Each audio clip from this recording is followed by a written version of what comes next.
our viewers often ask about Bilderberg, and if you could explain the group, how it works, what is it about, what are the connections you perceive, what's the Bilderberg as you perceive it? Well, first of all, let me tell you what Bilderberg is not, because there are a lot of misconceptions about this secret society, private organization called the Bilderberg Group. Bilderberg is not a secret society. There's no conspiracy here. There's no. It's not a Jewish Masonic conspiracy. It's not an evil eye. It's not a member of some Egyptian pyramid. It's not a extraterrestrial sect. No group of people, I don't care how powerful they are, sit around a table in a dark room holding hands, staring at a crystal ball, planning the world's domination. I mean, if you believe that, you're not well in your head. Serious investigators understand that it has nothing to do with one world order, a new world government, as, again, a lot of people mistakenly assume. It has to do with the concept of one world company limited. In other words, corporations that have a lot more power than any government on the planet, and we can see that, excuse me, we can see that in Europe right now, where countries like Greece and Ireland, you have President of International Monetary Fund, World Bank, Federal Reserve Bank, European Central Bank, telling presidents of Greece and Ireland, people elected by their, by the nation. I mean, this is the president of Greece is not, a head of some African tribe. He's elected by the people, and so you have this guy who comes in from the European Central Bank, whose name we cannot pronounce. Okay, he's got 17 letters, 16 consonants, this little O with 2 little points on top, and this is the guy that tells the country what they have to do financially. And if you don't understand that, then it's very difficult to explain to you how the world really works. So again, it has nothing to do with one world governments. The concept is one world company limited, corporations with a lot more power than any government on the planet, ruling everything supposedly on our behalf and in our name. Cool, that pretty takes it. Cool. I didn't insult anyone, did I? Not yet. No, not yet. What we're interested in their cooperation with media, the use of media, as some people say they might be involved in major media like Financial Times or New York Times.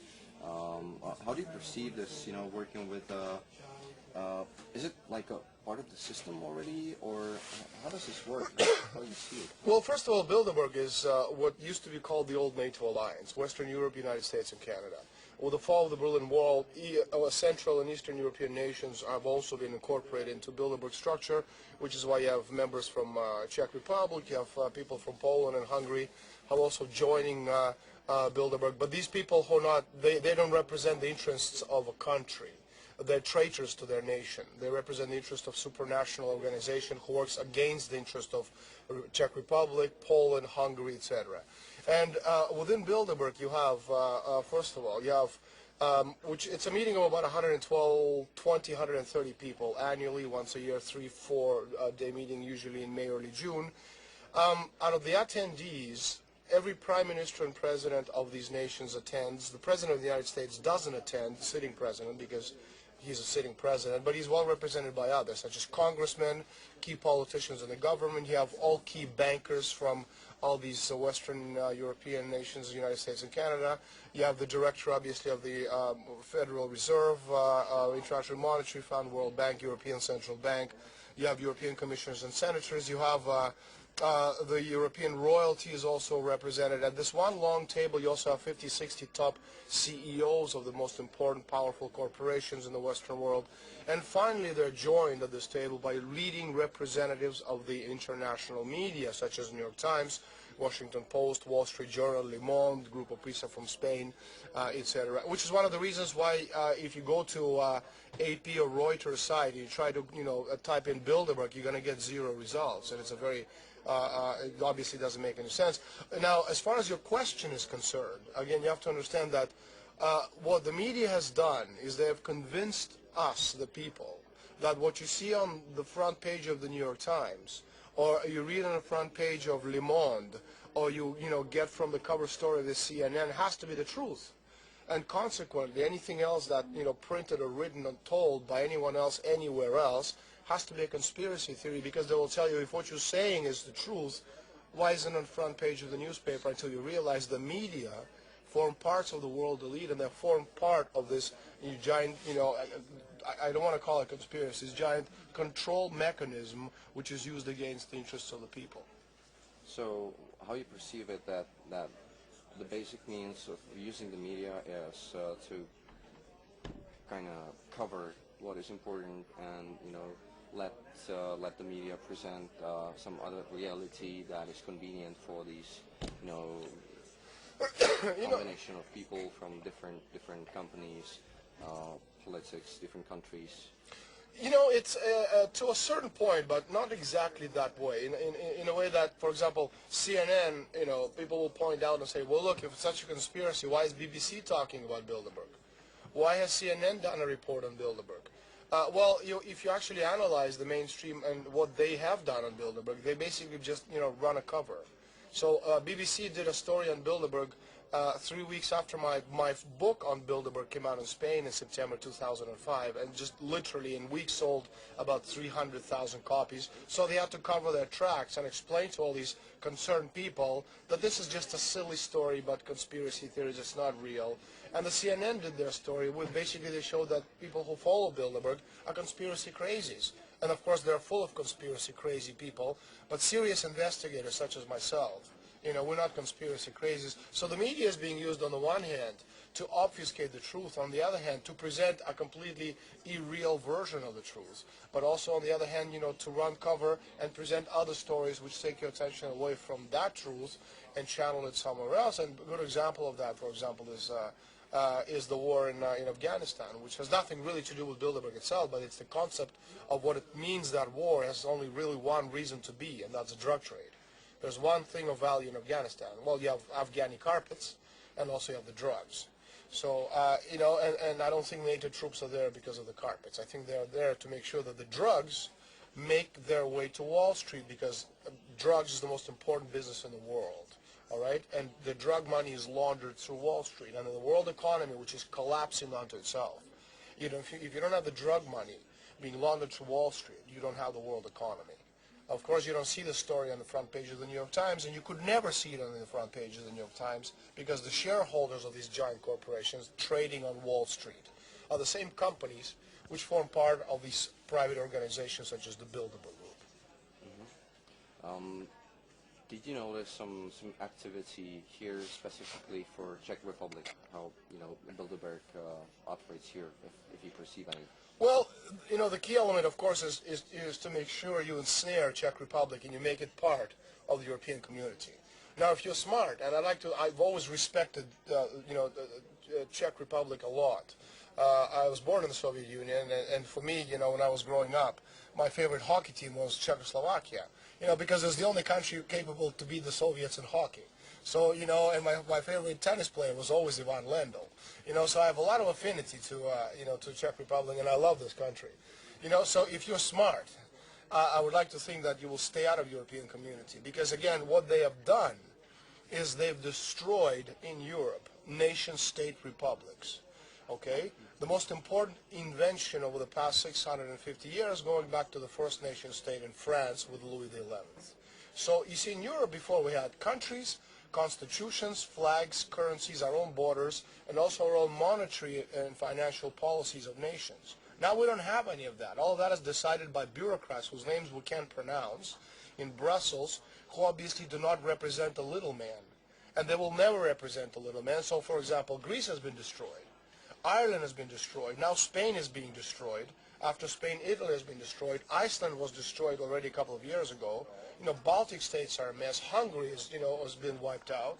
And this is exactly what your future is going to look like if you join European community. And so I know that the presidential elections are coming up in the next couple of years in the Czech Republic.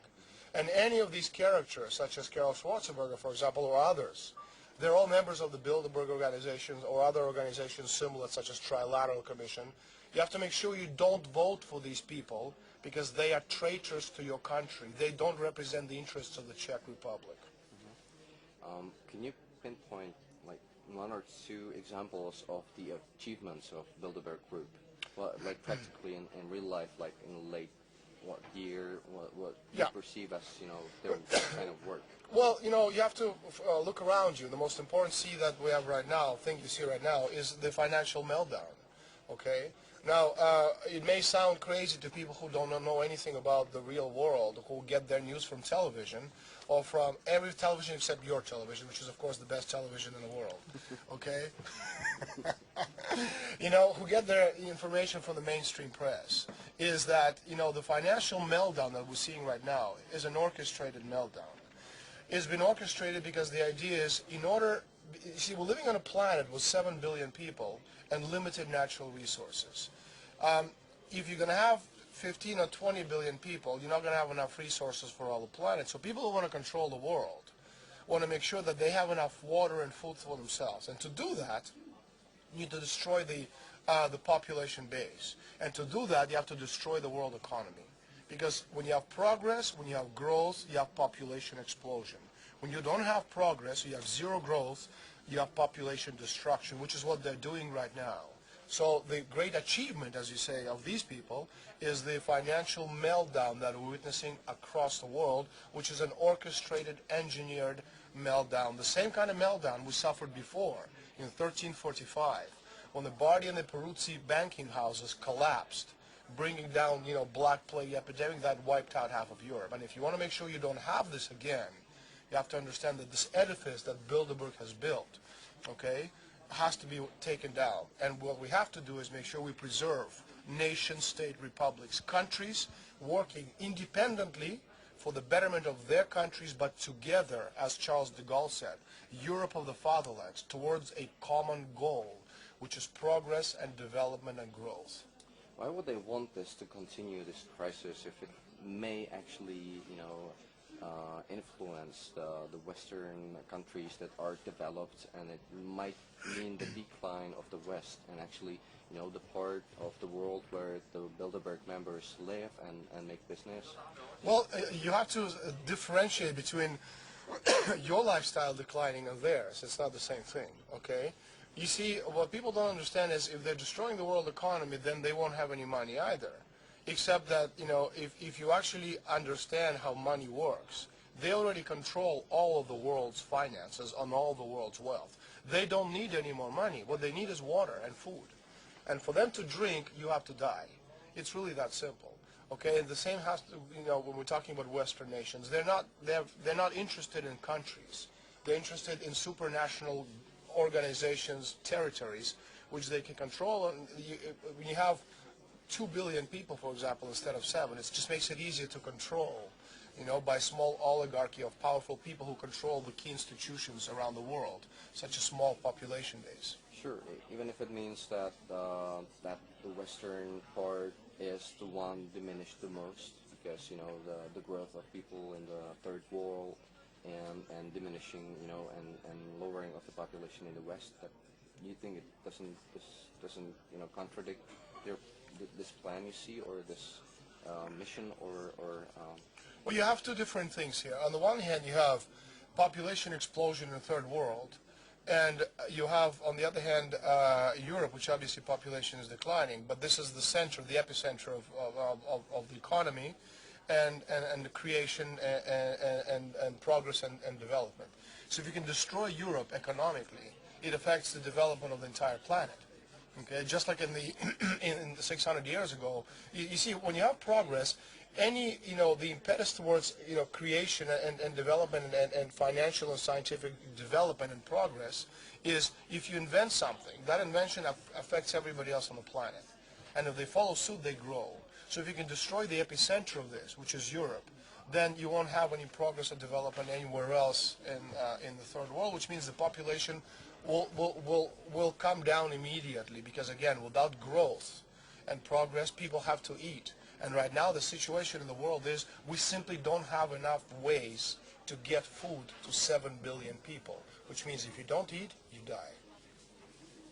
Don't you perceive as too risky a plan for, that would allow these, rising countries or the BRIC countries to, gain more power, more control, even compete with probably the Bilderberg members, as you perceive it? Or Well, let me give you an idea. BRIC countries, you're talking about Brazil, Russia, India, and China.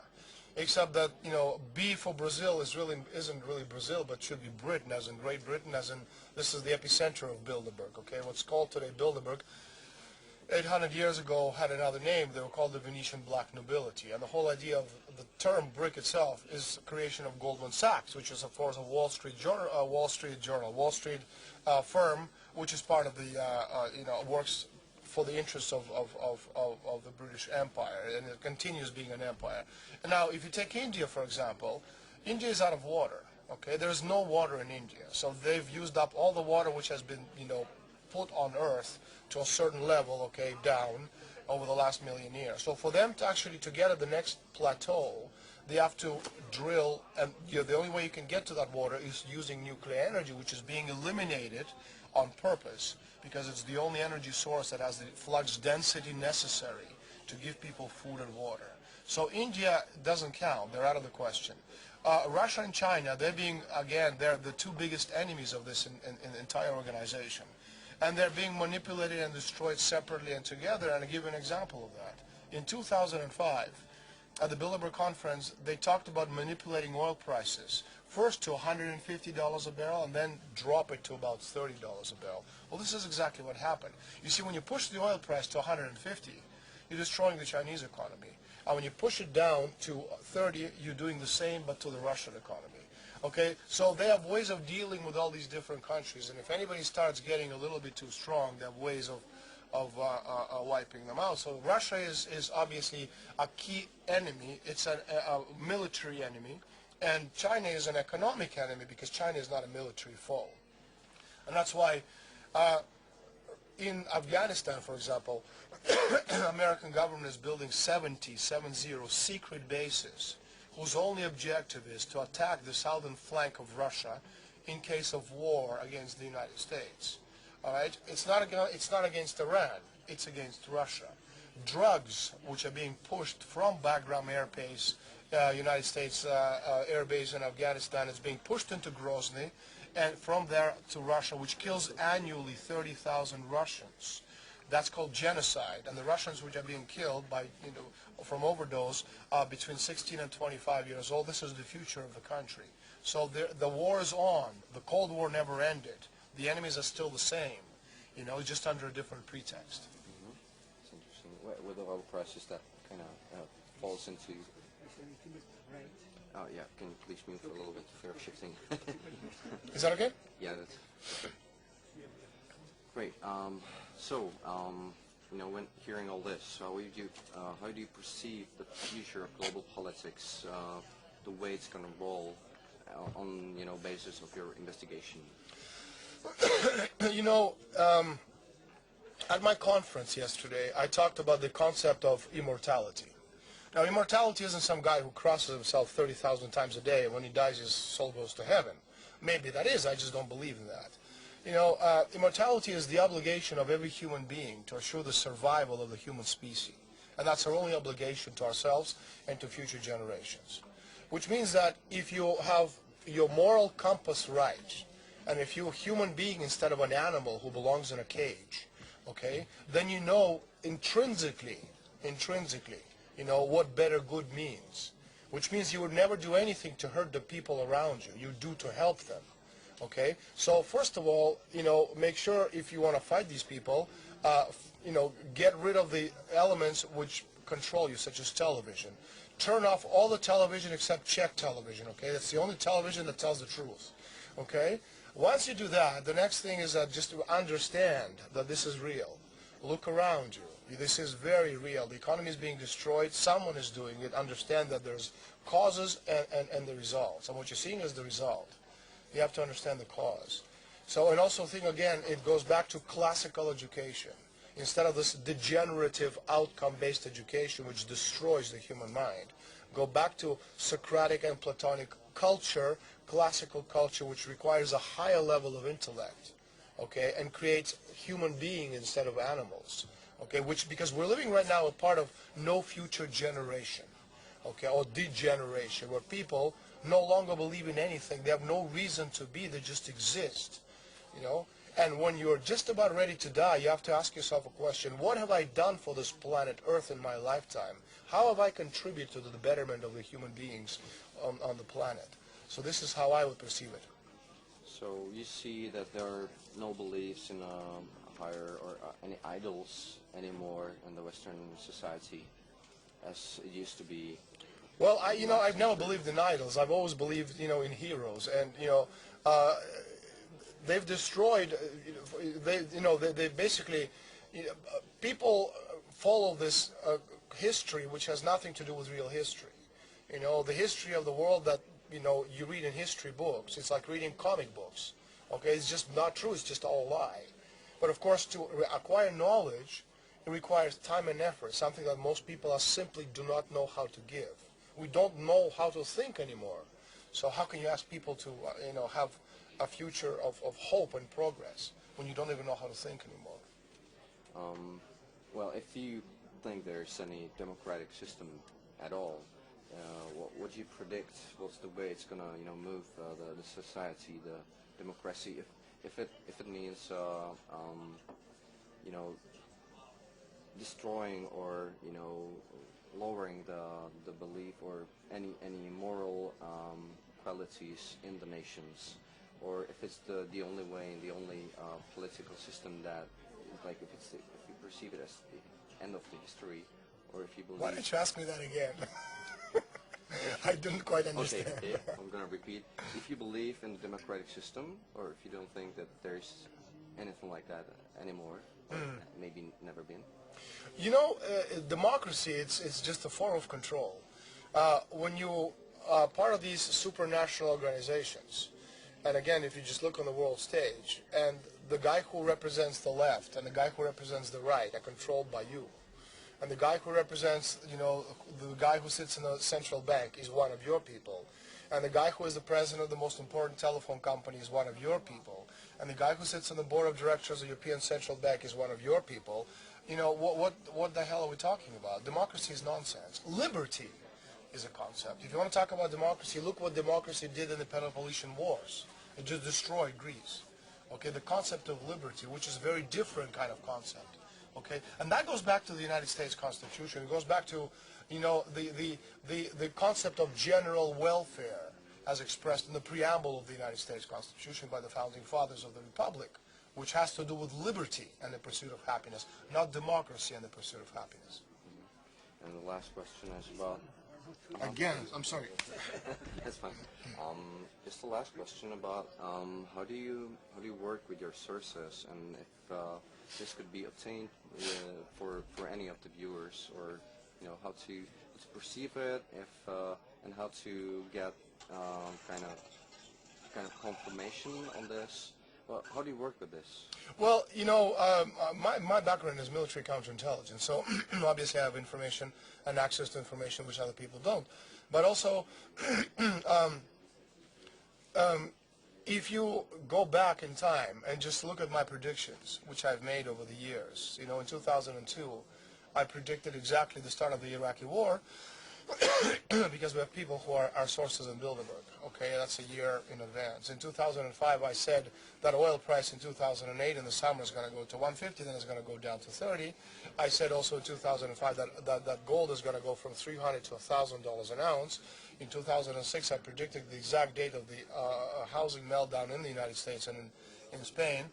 Partially, it has to do with the fact that Bilderberg has talked about it at this conference, but partially because you analyze, the data, you analyze, the modus operandi, so you know how they work, and you know why they're going, and what they're doing with their objectives, and the fact that, for example, today, again, the world economy has already collapsed. What you're seeing right now are the aftershocks of this collapse. It's not collapsing, it has collapsed.